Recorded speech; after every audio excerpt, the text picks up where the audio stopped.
नमस्कार दोस्तों, मैं इस बात को आपके सामने रख रहा हूँ कि जो फुटबॉल खेल है या फुटबॉल गेम है वो मणिपुर का बैकबोन कैसे है। ऐसे भी वहाँ के एक महिला फुटबॉलर को भारत का दुर्गा माँ फुटबॉलर के नाम से जाना जाता और मणिपुर ने भारत के लिए और मणिपुर स्टेट के लिए एक से एक अच्छा फुटबॉलर दिया है, चाहे वो महिला फुटबॉलर हो या पुरुष फुटबॉलर हो। आज भी जब वहाँ हिंसक घटनाएं घट रही हैं, खास करके 2023 के बाद जो हिंसा होने लगी उसको समाप्त करने के लिए फुटबॉल गेम का सहारा लिया जा रहा है और अंतर्राष्ट्रीय संबंध में या अंतर्राष्ट्रीय स्तर पर जो भी विवाद होते हैं, हिंसा भड़कते हैं या युद्ध होते हैं, तो उसमें गेम थ्योरी का सहारा लिया जाता है, जिसके द्वारा दो देशों के बीच हो रहे युद्ध को समाप्त करने के लिए कोई न कोई खेल का सहारा लिया जाता है और ख़ास करके फुटबॉल का, क्योंकि फुटबॉल आज भी विश्व के स्तर पर लोकप्रिय गेम बना हुआ है। उसी तरह से मणिपुर में भड़की हिंसा को समाप्त करने के लिए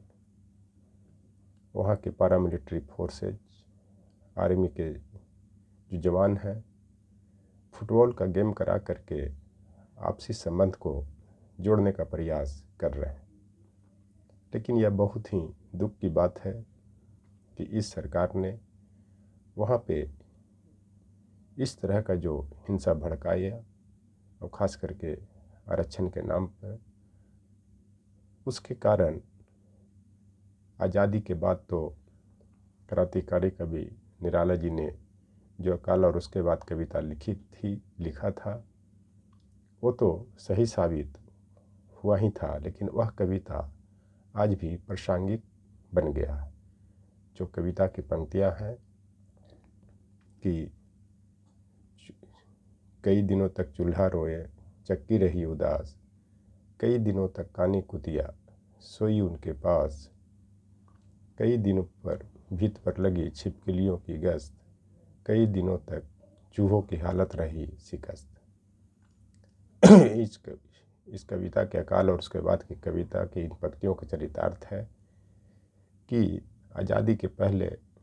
ब्रिटिश काल में लोग यहाँ पे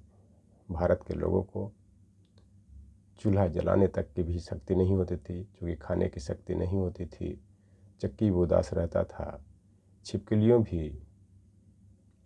भीत पर गश्त लगाते रहते थे ताकि कीड़े मकोड़े फतिंगा आए, लेकिन कीड़े मकोड़े फतिंगा भी उनको नहीं मिलता था। इतना ही नहीं,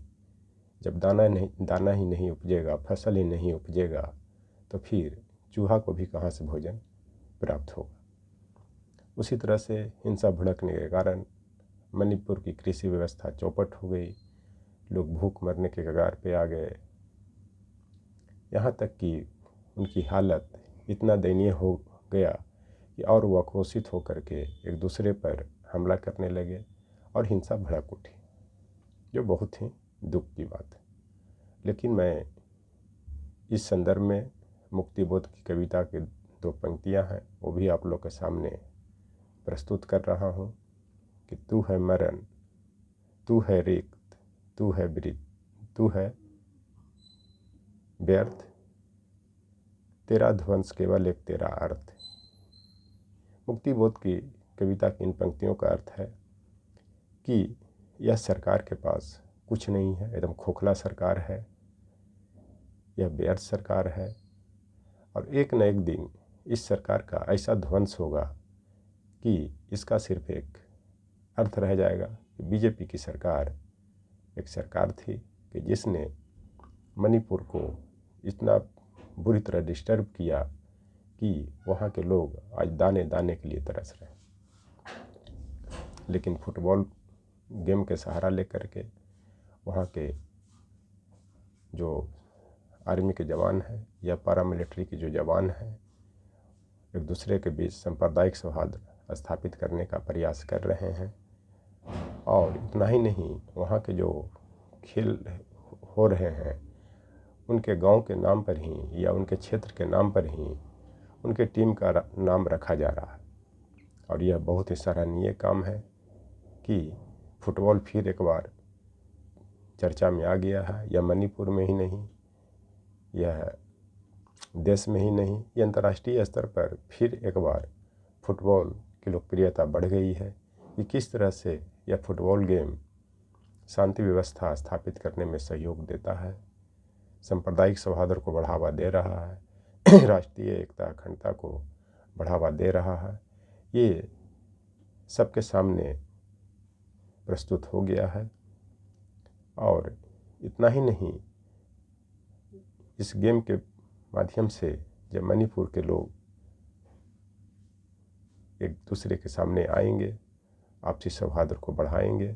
गले लगेंगे, हाथ मिलाएंगे, उसके बाद जो भी गिले शिकवे हैं वो इससे दूर हो जाएगा और मणिपुर फिर एक बार भारत की जो मुकुट के नाम से जाना जाता है वह प्रसिद्ध हो जाएगा और यह फिर एक बार मुकुट बनने की तैयारी कर रहा है। और इस गेम के द्वारा ही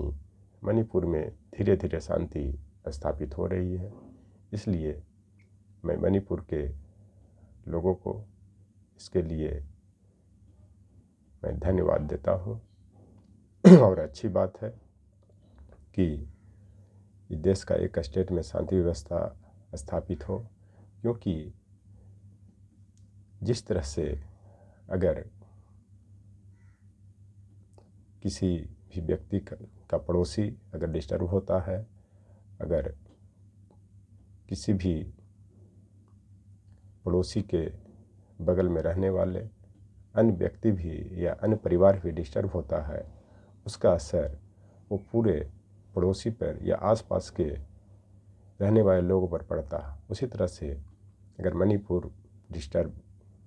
है, उसका प्रभाव पूरे नॉर्थ ईस्ट, पूरे देश पर, पूरे भारतीय पर पड़ रहा। चूँकि अगर कोई भी भारत के लोग को अगर कष्ट होता है, अगर वो परेशानी में रहते हैं, तो उसका असर या उसका प्रभाव पूरे देश के लोगों पर पड़ता है। क्योंकि मणिपुर स्टेट 2023 से ही चर्चा में बनी हुई है। उसका कारण कि वहाँ पे भड़की हिंसा लंबे समय तक, लगभग 2 साल तक चला और लगभग उसमें हजारों लोग मारे गए। लेकिन सरकारी रिपोर्ट में 300 के आसपास मरने वालों की संख्या बताई जा रही है। खैर एनीवे, अगर परिवार का एक सदस्य भी मरता है, उसका पीड़ा पूरे परिवार को होता है। उसी तरह से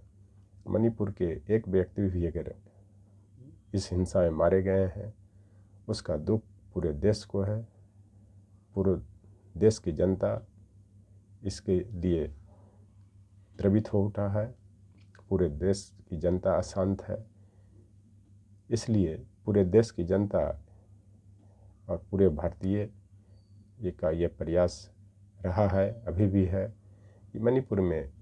शांति व्यवस्था स्थापित हो और मणिपुर पुनः एक बार देश के मुख्य धारा में शामिल हो और फुटबॉल गेम का वहाँ पे आयोजन बराबर किया जाता रहे, ताकि एक दूसरे के लोग, एक दूसरे संप्रदाय के लोग, खास करके मताई, कुकी, नागा के लोग एक दूसरे से मिलजुल कर रहें। पुनः फुटबॉल गेम थ्योरी को यह साबित करने का मौका मिले कि फुटबॉल का गेम किस तरह से राष्ट्रीय एकता अखंडता से लेकर के सांप्रदायिक सौहार्द स्थापित करने में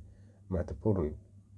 योगदान दिया था, फिर दे रहा है, आगे भी देगा। और मणिपुर के लोग पुनः एक बार मणिपुर के साथ साथ पूरे देश के विकास में योगदान देंगे। थैंक्स।